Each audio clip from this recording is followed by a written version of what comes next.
Welcome back to the Deal Room.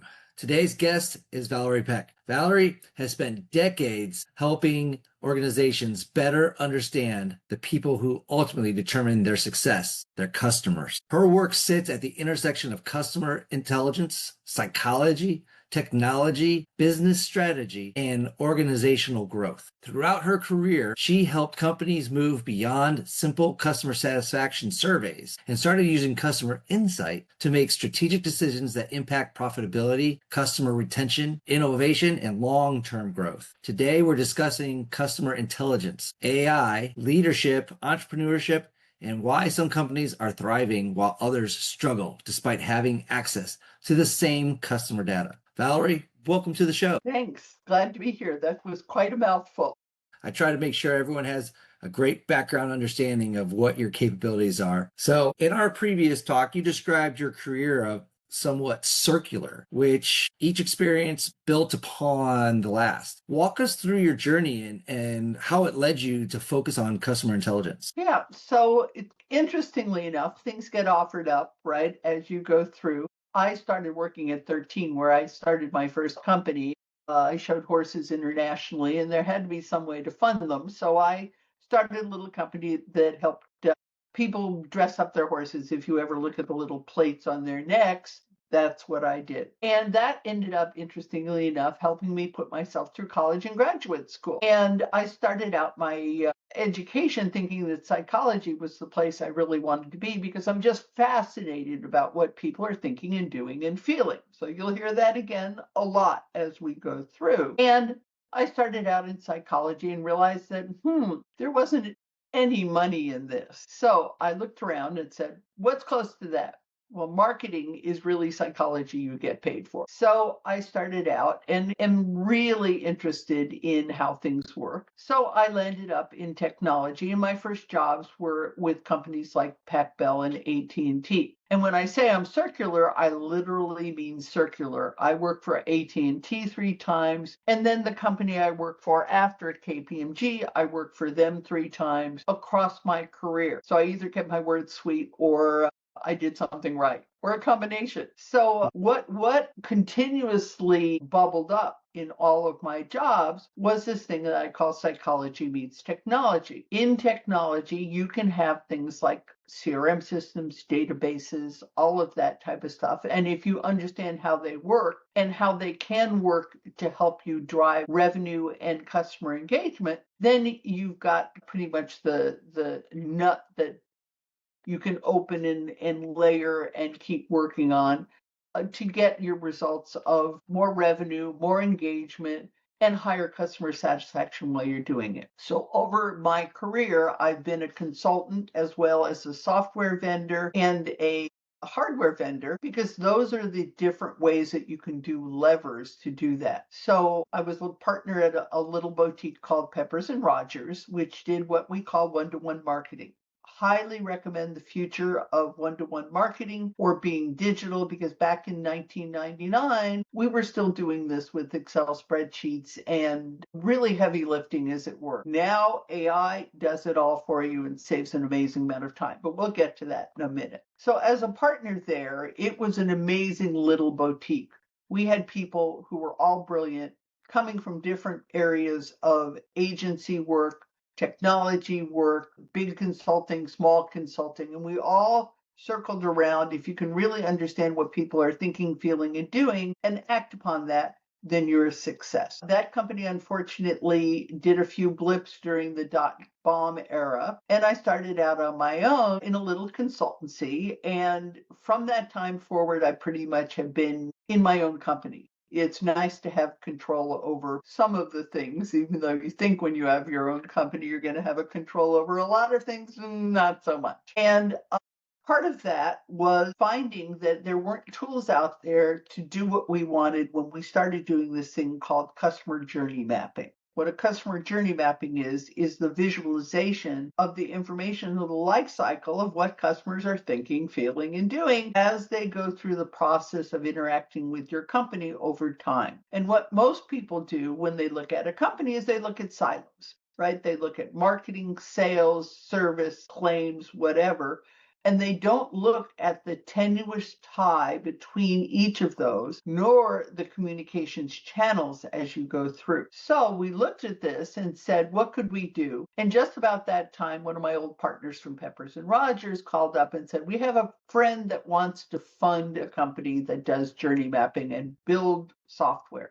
Now, this was way before those tools like Miro or Mural, and it was even before sticky notes. Can you imagine that? Right? I'm that old that it's before sticky notes. So we developed a little tool that did that, and it got to about 50% of the things that I wanted to do. But at that point, I said, I want us to pull in more data. And my significant other said, I can help you do that. And we created a tool called SuiteCX, which ended up being the number one tool from a Forrester perspective, as well as several other big evaluation companies as were for 13 years. And at that point, I said, I'm enough. The selling software has to be the most soulless thing you can do. I want to go back to consulting. So we sold the company, and now I'm back now at my sixth company, ElevateX, with a kind of different mission of giving back as well as working with clients who want to kind of push the envelope and do new and interesting things. So that's my story. I'm sticking to it. Well, that was a great story and a great explanation of that growth and everything. Also, during the pre-call, you made a distinction.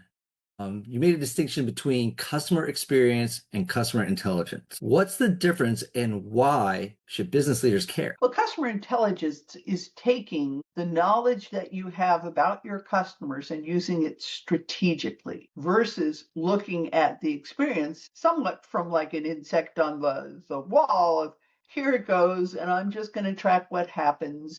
And I'm not going to actively do anything about it, or I might just get what we call voice of the customer, which is a survey. I'm sure you get 3 to 5 of these a day. On a scale of 1 to 10, how much do you love me? That's very interesting, but it's not going to drive your business. Customer intelligence takes all the data that you have. And for example, we have one company who makes decisions around where they're going to invest, where they're going to buy land, how they're going to treat that land, meaning are they going to build on it? Are they going to use it as a venue that's constant or one that's intermittent, like a jazz festival venue versus a sports venue, and really understand why they're using that and to the best effect. So if you think of, real estate appraisers, my brother's a real estate appraiser, it's the highest and best use of that particular area for purpose of a customer experience, right? So customer intelligence tells you, gee, our average customer will drive 25 miles to a venue to go to a concert or a sports event. We have data around how many there are within 25 miles,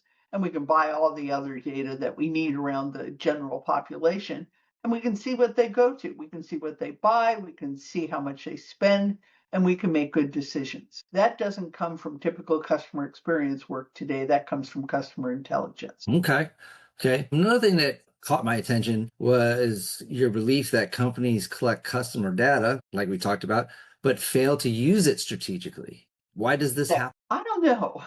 I truly wonder about this. And those of us who have been doing this for some time get around a table or a bar and we drink and we try to figure this out because it is one of the most obvious things that you could ever have. And I'm not sure if it's vision or if you have people who are in the leadership roles who actually are not customer focused, right? So if you look at a lot of airlines, they're run by accountants, and accountants don't think about customers. They think about spreadsheets, right? And so there's not really this willingness to innovate or ideate based on what your customers are saying. So along comes in that same industry market, along comes someone like Southwest Airlines who actually listened to their customers and they asked them, what 3 things are most important to you, right? And the customer said, well, generally taking off and landing in one piece at about the right time that you said you were going to do it. The second thing is we'd like our luggage to be there as well. And the third thing, surprising everyone, is if something's going wrong, we want you to be proactive.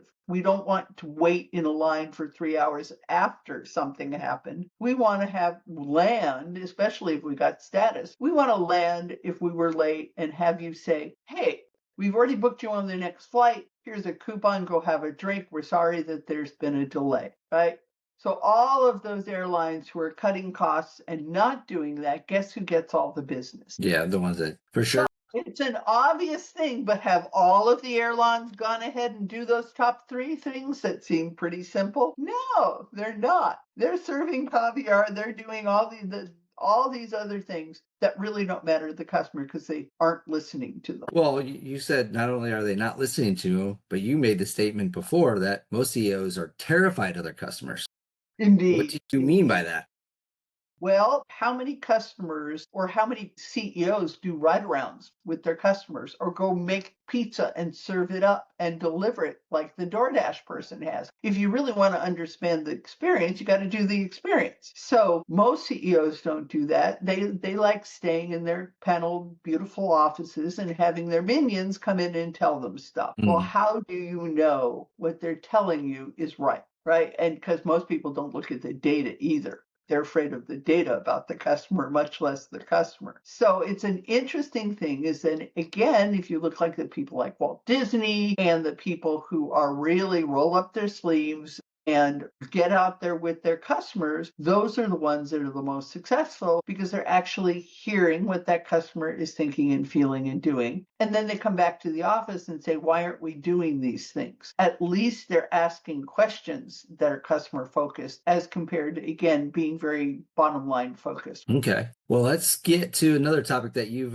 hinted to a couple of times. AI is obviously one of the biggest topics in business today. And you shared a story with me about an AI analyzing thousands of customer comments in minutes and uncovering insight that would have taken weeks manually. And I think people understand that. I think what is not realized is, I mean, where do you see AI creating the most value in organizations today?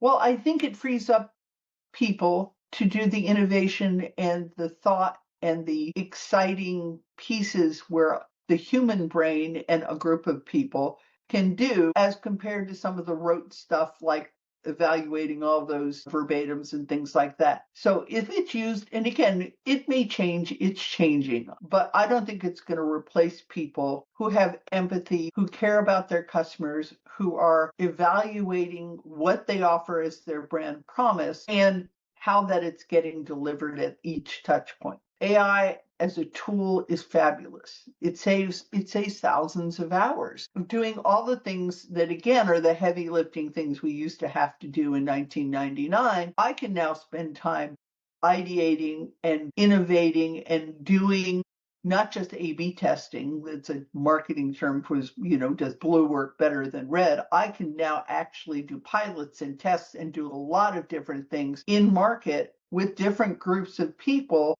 at the same time and evaluate that as an innovation as compared to just being a metric. So I see Okay. that, eventually maybe, I don't think AI is going to replace us because we are analog people. We are feeling creatures who can think. And I think people still will want to deal with people. Yeah, and if it's used properly, it would be a resource used to still connect people for a specific purpose or reason. And as you're cautioning against organizations trying to remove humans from the process, why do you think so many companies make that mistake? Well, they still don't listen, right? I absolutely love AI and chatbots and all of the things I can do with mobile, right? Until I need to speak to somebody. And then I want to speak to somebody right away. So that, yes, you're important to me 2 hours. Wait, no, I know I'm not important to you with a 2 hour wait. But with AI, I can do all what I lovingly call low calorie calls. Did my bank account register the last deposit?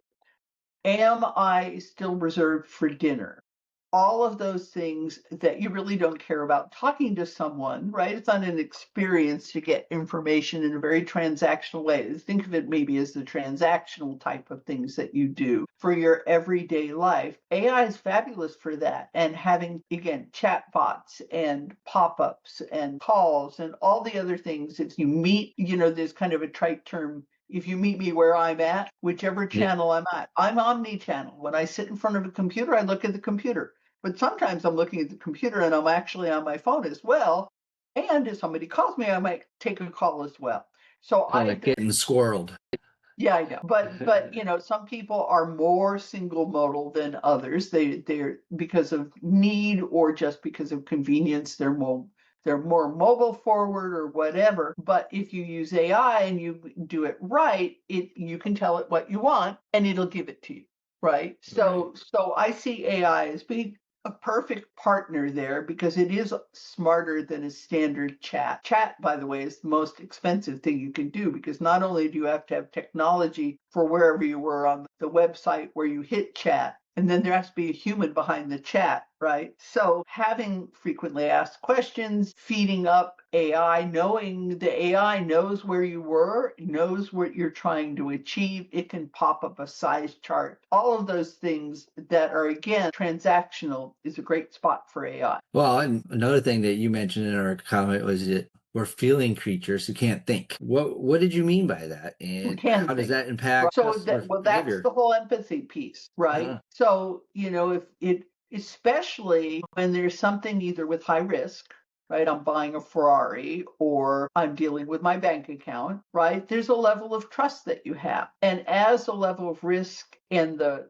level of need for trust go up, the less likely people are to just accept transactional interactions, right? They want to actually talk to someone or interact in a way that they know they can opt out when they need to get an answer quickly. So that's the if my little alligator brain in the back is not trusting and self-confident, self-service isn't going to do it for me, right? But right.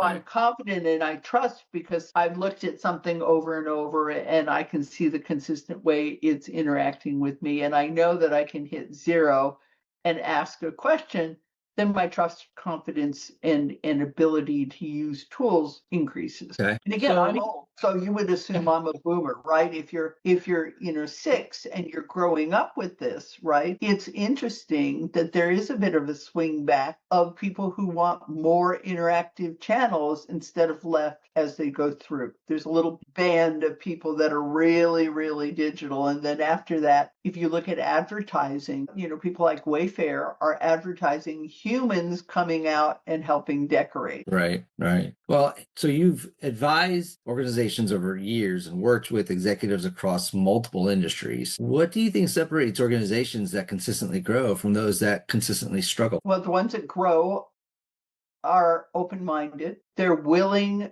to experiment. They listen to their customers. And even more importantly, they listen to their employees because their employees listen to their customers all day long.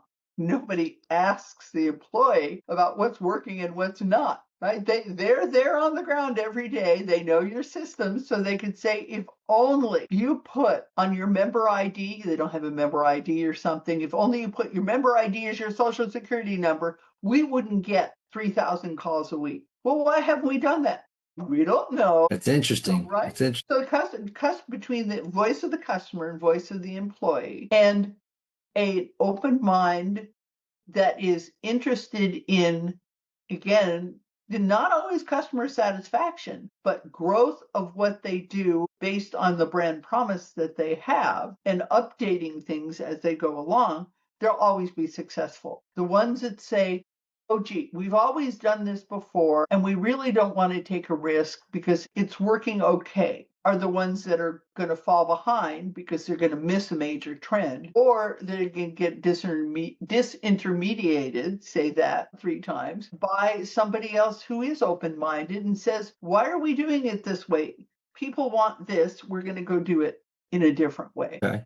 Well, in that same line, what is one customer metric that executives focus on too much? And then what is one they don't focus on enough? Well, they focus on net promoter score too much. That has become sort of a phenom because it was really easy to understand and really easy to get. You just ask everybody on a scale of 1 to 10, blah, tell me if you love me. And sadly now there's survey fatigue because people just give you, they're just like done with this already. And then they also know that if you don't give them a 9 and 10, and sometimes there's malicious compliance that I have actually had surveys where you couldn't click anything but a 9 or a 10. It Hmm. didn't work physically Hmm.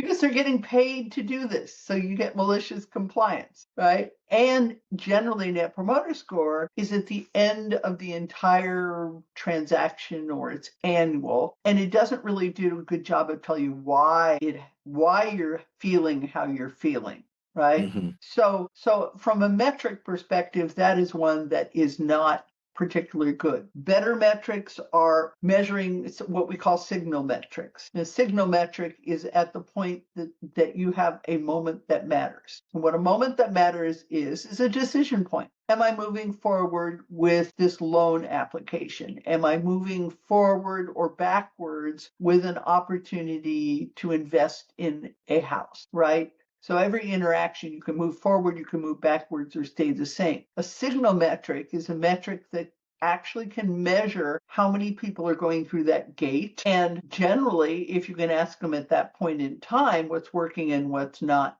now you have a KPI or a metric that actually tells you something. Okay. So if you could spend 1 hour with every CEO in America, what's the first thing that you would teach them about customers? To listen to them, to ask them what's working and what's not. Don't ask them where you have friction because there's good friction and bad friction, right? But say, when was the last time you went out and you listened to your best customers and then you listened to your loudest customers? And notice I didn't say angry. I said Hmm. loudest because sometimes your best customers are loud. Maybe, they have needs, but you really want to understand the ones with the highest value to you, right? But then you also want to understand the ones that look like the highest value, but aren't performing. What is it? What's the one? I would go out and have you asked your customers, what's the one thing you would change today to make us more able to do business with you? Now, you would think that's simple, but no, because they're afraid of their customers, they don't ask that. So again, with customer intelligence, I would ask them, what do they really know about their customers? What do they know about why they buy their products, how often they buy their products, through what channels they buy their products, and